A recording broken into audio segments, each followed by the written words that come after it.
Have you ever had a favorite archetype that you don't bother playing with anymore? You've played every single card in the archetype with as much innovation as you manage, but there's simply nothing left to do? This is when you go onto the Konami Facebook page and demand for some new support for your theoretical deck that seems to be getting the shaft, yes? Well, wait, I already used this intro. This time we're talking about the best pieces of archetypical support a deck could ask for.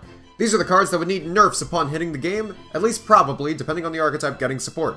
Just like the last list, the card is on screen now if you didn't see it, we'll be going over the idea of one placement per archetype, just so I don't have to spam the list with the same general idea on why a certain deck would be made better. If we wanted more explanation of that, we have Dynasty of the Useless. Don't worry, one is in the works, I've just been really busy. To kick things off, let's cover an old series from DM given life as an archetype in Arc 5. Battleguards are, well, they're certainly Battleguards.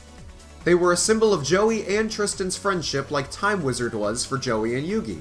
Then Arc 5 comes in and brings two characters who used Battleguards to face Yuya and Gong.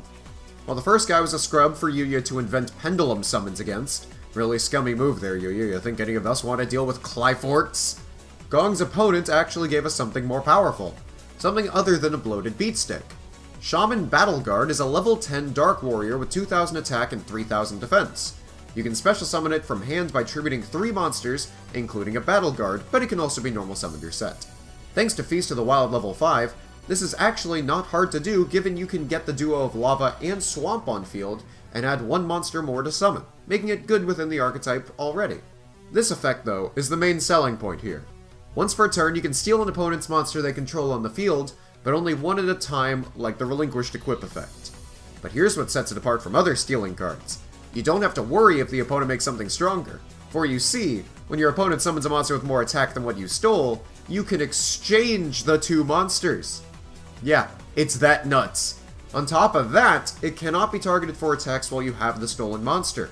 Thanks to that, you can snatch a big boss boy, and if they summon anything stronger, yoink that for the weaker monster. Steal combo pieces, steal bosses, I love it. Even with this crazy effect, there are a few downsides holding it from being much higher on the list. Namely, he can still be popped via effect, and it does not steal monsters with attack equal to or more attack than your current stolen monster, meaning that it may actually matter if your opponent summons an alternative dragon when you stole a Blue Eyes, for example. That and the lack of being able to target monsters with targeting protection is his kryptonite, so Borreload makes him a lot less optimal. Lastly, and this is the big one, he still takes 2 tributes to special summon. He's not exactly a mad profiler, but he is still a good amount of work from being summoned at any given time. Circumstantial, yes, but it's a boost that this archetype needs to be at least playable, and certainly to be wacky and fun. Thanks to digging through literal mountains of Blackwing Support, we found an entry. You're welcome, and I expect my check for being the best human being to ever live to come in the mail by tomorrow. That entry is Black Feather Reversal. If a monster battles, during damage calc, or when you would take effect damage, you can make that damage 0 and then special summon a free Blackwing Synchro monster from your extra deck with attack equal to that damage.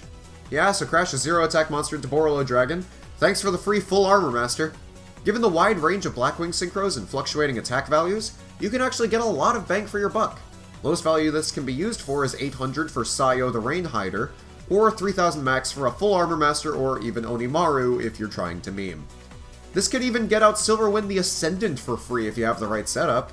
If this sounds circumstantial, let me tell you the easiest way to do this. You attack directly with Raikiri, you flip this, you essentially negate the damage of Raikiri's attack to summon a second Raikiri from your extra deck. Raikiri is just a good synchro in general, but you can do this with literally any Blackwing synchro that you run multiples of, and this is not the hardest thing in the world to do. It's instant synchro and the monster lives, basically. The card is wonderful, but Blackwings have so much support already it's genuinely difficult to see what you could cut to play this. Combine that with the fact that they have not even been rogue for years now, and you have a great card in an archetype that has mostly lost its luster. I love Blackwings, and I want to say this would be enough to bring them into relevancy, but I think it's just enough to make them that much better, but still way below our current meta. I'd love to be proven wrong by this, so Konami, if anyone out there is listening, please print this card. That is my wish list. I already predicted Fortune Fairies and Battle Wasps literally a day before you revealed them, so I assume one of your spies is watching and trying to get ideas. Good! I have good ideas! You don't even have to pay me, just give me Black Feather, probably it will be called Blackwing Reversal!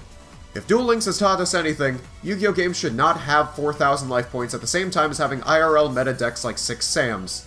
Stay to your game when, Duty of the Life Points, cards such as Secret Pass to the Treasure and Restructure Revolution lead to FTKs and were hit on their own ban list.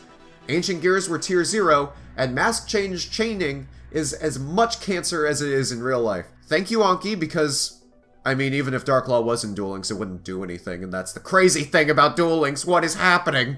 However, what if you wanted a Mask Change style quick play spell for E-Hero fusions? Lets you bring out other fusions of the same levels, but with new names and effects. Construct Element is the spell for you. This spell, as stated before, lets you effectively tag out your E-Hero fusions for new ones of the same levels. Exchange any level 7 for a level 7, you're a legend. Any level 8 for a level 8, you are great. You know what this could go well with? Neos.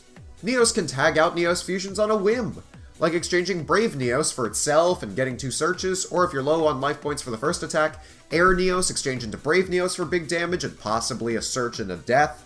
Just in general, you have plenty of possibilities here. Like Summon Great Tornado, construct into Nova Master. More damage, then you get a draw. Just so much to say in so little time. Sadly, it's restricted thanks to Master Rule 4, though that may be for the better, as a card like this in the Zexal era would probably have been struck down itself. You really think people would exchange a Dark Law for anything, let alone a Flame Wingman? Nah, man, this would just lead into a new build in and of itself, and that's why it's just so powerful. At the final major duel of Yuya vs Reiji in Arc 5, Scarf Boy Reiji wasted no time in bringing out a similar turn to their first turn, with a fusion, synchro, and Xyz in a singular turn using his version of Blue Eyes, that being DDD Doom King Armageddon. You know, the one that has a simple design. However, this is no mere Genghis, Alexander, and Caesar combo, as Reiji summons the trio of Super Doom King DDDs, aka Armageddon in extra deck threads. The cards he used to make them are our number 7 entry, so give a rousing applause to the trio of DDD spells known as DDD Fusion, DDD Synchro, and DDD Xyz. DDD Fusion is a standard poly spell that lets you fuse a DDD monster using monsters from hand or field. However, if the other material is Armageddon, the spell itself will actually become the other material needed. Using this, Reiji was able to make Purplish Armageddon, aka Zork Necrophades, one of the best cards that Bakura has to offer. I mean, at least in lore-wise. DDD Synchro is unique in how it is a spell that lets you Synchro summon like it was a Fusion summon, since if you make a DDD Synchro, it lets you use monsters in the hand as well as the field for it. Using this with Armageddon is the real threat, however, as the spell becomes treated as a level 2 tuner. Reiji uses this to make Bright Armageddon, aka Zone as a Fiend. Finally, with DDD Xyz, you can revive DDD Pendulums from the graveyard or face up in the extra deck, and Xyz using them with Armageddon, making it take 1 less material, and making Dark Armageddon, the Living Variant Emblem / OG form of Dawn 1000. Honestly, the trivia of where these monsters came from alone should be worth it for the cards, but when you got spells like that, maybe that can allow for a fun spin-off DDD builds focused on Armageddon. Too bad they never got a chance to mess around in Master Rule 4. They kinda need to have all 6 zones open at all times to be compared to what they were pre-Link. Ever since the Legendary Hero decks were released, Phantom Knights dominated the meta as a stupidly powerful engine thanks to Rusty Bardiche and its interactions with Fogblade and the recently banned Phantom Knights rank up magic. Side note, if you're wondering how I feel about the current ban list, Rusty Bardiche dodged the ban list harder than Dante ever has, kill this card, please. And put Saryuja to 1. But what if for the final stretch they were given a quick play spell that would basically end the duel immediately and had the same level of BS usage? The Phantom Knights of Round Blaze is a powerful spell that lets you banish 2 Phantom Knights cards from your graveyard in the battle phase to effectively Darkhold the board and end the battle phase. On top of that, it burns each user for how many monsters were popped times 800. So you effectively have a card that can rack up to 4,800 damage max if all 6 slots are filled, on top of ending the battle phase to stop any pushes and advanced boards. On top of that, it uses dead resources like a used up Rusty Bardiche and Shadebriggs. Sadly, it specifically takes the Phantom Knights of cards, so no using Fog Blades as fodder and monsters with effect destruction protection are safe, like Co-Links with Nightmare Phoenix, but that hardly matters when this is a Dark Hole and a Ring of Destruction simultaneously. It's basically Big Bang Blow, but in an archetype that doesn't just suck. Very easy to activate, in a relevant deck, what more can be asked for? Oh yeah, Rusty Bardiche to be banned, that's all I can ask for all day, every day. So how about those Vision Heroes that were revealed? Oh, come on, nobody? Okay, so hear me out here. Vision Heroes, by modern standards, are actually outdated by like 4 to 5 years in how the main ones retain the continuous trap gimmick, and the only use for cards like Vion and Ferris to a degree would be for tech engines by modern build standards. But the deck still has its own fresh flavor of fun if you ask me. Among these cards added was their Hero Signal style trap, Apparition, which was given an added effect compared to its original version. That added effect, though, came at the cost of a different continuous trap in the GX manga that was legit broken because of this will never see life IRL. Illusion is a continuous trap that lets you quick effect halve the attack of a monster while you control a vision hero. Note that you cannot target multiple monsters at the same time, however, so it is best to use Illusion within attack declaration or damage calc.